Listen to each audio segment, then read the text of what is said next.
We're just coming up on 11 p.m. Eastern Time.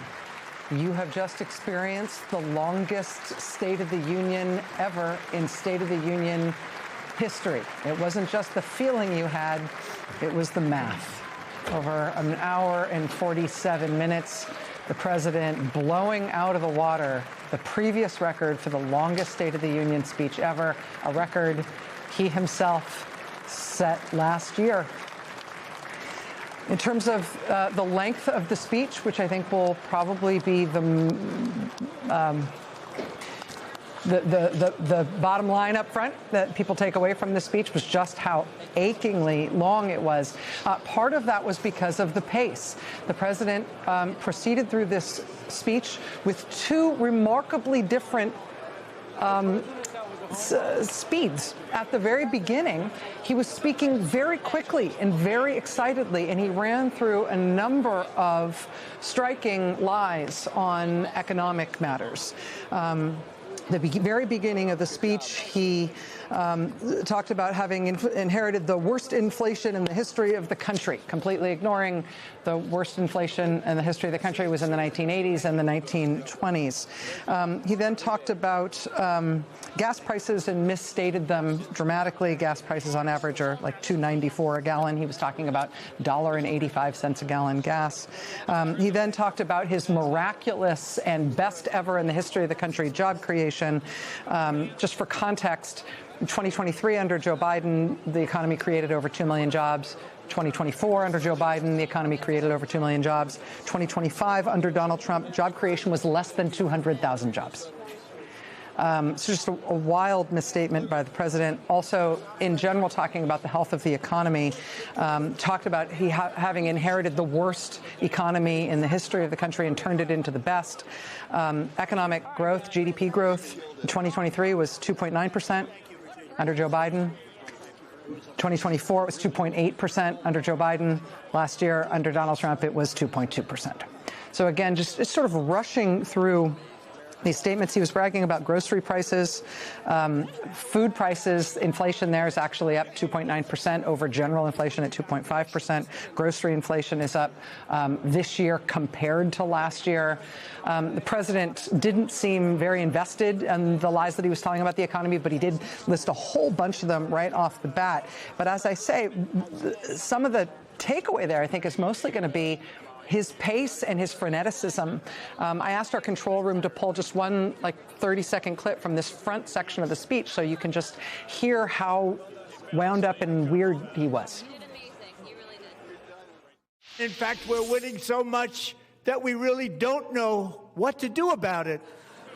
People are asking me, please, please, please, Mr. President, we're winning too much. We can't take it anymore. We're not used to winning in our country. Until you came along, we're just always losing, but now we're winning too much. And I say, no, no, no, you're going to win again. You're going to win big. You're going to win bigger than ever. That was what was going on with the president at the beginning of his speech. We at least at that point thought that the speech would go quickly because he was speaking quickly, even if he was ad-libbing a lot. But then he ended up slowing down a lot, and particularly slowing down markedly for long stretches of the speech that were essentially sort of violence porn. He talked about people being covered in blood, gushing blood, blood pouring out of things. He talked about people being on the edge of death. He went into graphic detail on a number of different people's injuries of various kind. And in those moments, he slowed down, ad-libbed a lot, and tried to give seemingly as much sort of gory detail as he could, talking about very bloody scenes.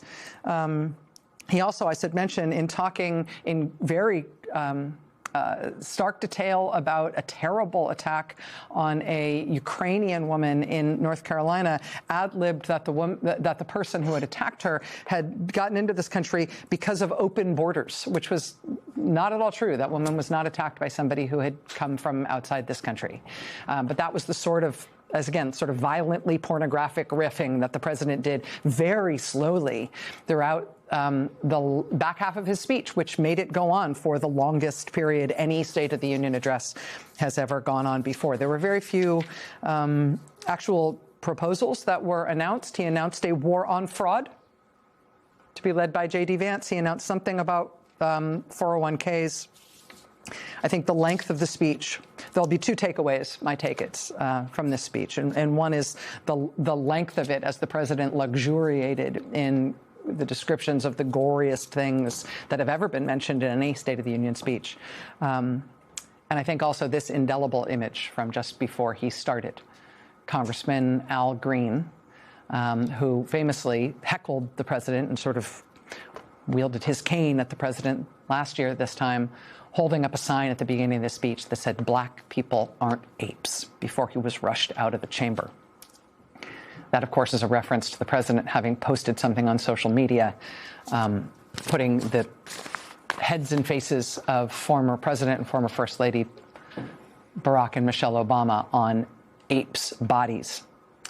Representative Green putting that front and center tonight at the very start of this speech. The president has now rushed out of the chamber fairly quickly,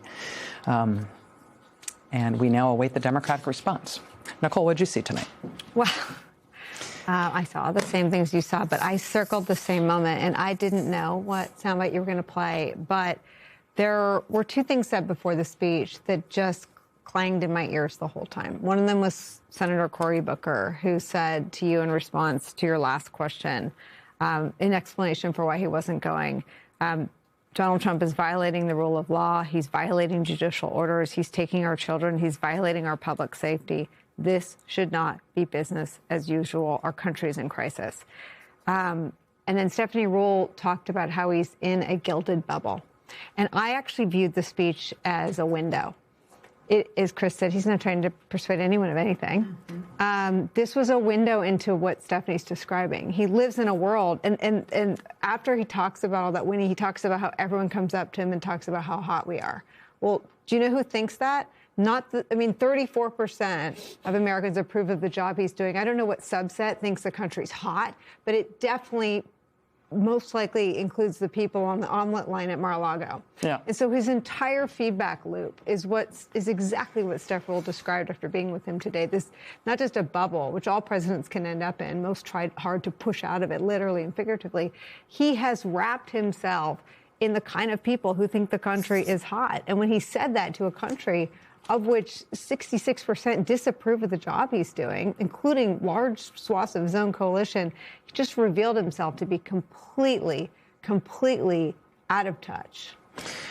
Jen, we think, just a couple of minutes away, maybe even less than that, away from Abigail Spanberger's Democratic response. So we'll have to go to that in a minute. But let me get your first response to Trump's remarks. As I was watching that, I was just thinking about the fact that we are just over 8 months from the midterm elections. And that is, no matter what number of people battled through that nearly 2-hour speech, it's still going to be his largest audience of the year. And if you're sitting in a White House before a speech for any president, you're thinking about a couple things. How does the president use that speech to give a message to not just the people in the chamber, but his political allies out there about what they should be talking about, what the agenda is, what the winning message is?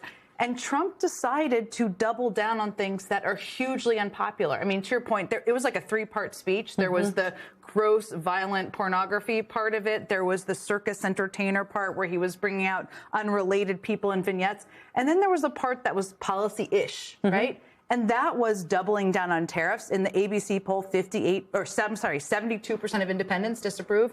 And doubling down on immigration and his policies, where 58% disapprove. So if you're a Republican sitting in there, you're a Republican running for office, that is not a speech that gives you a guidance, not a speech that helps you out there try to win.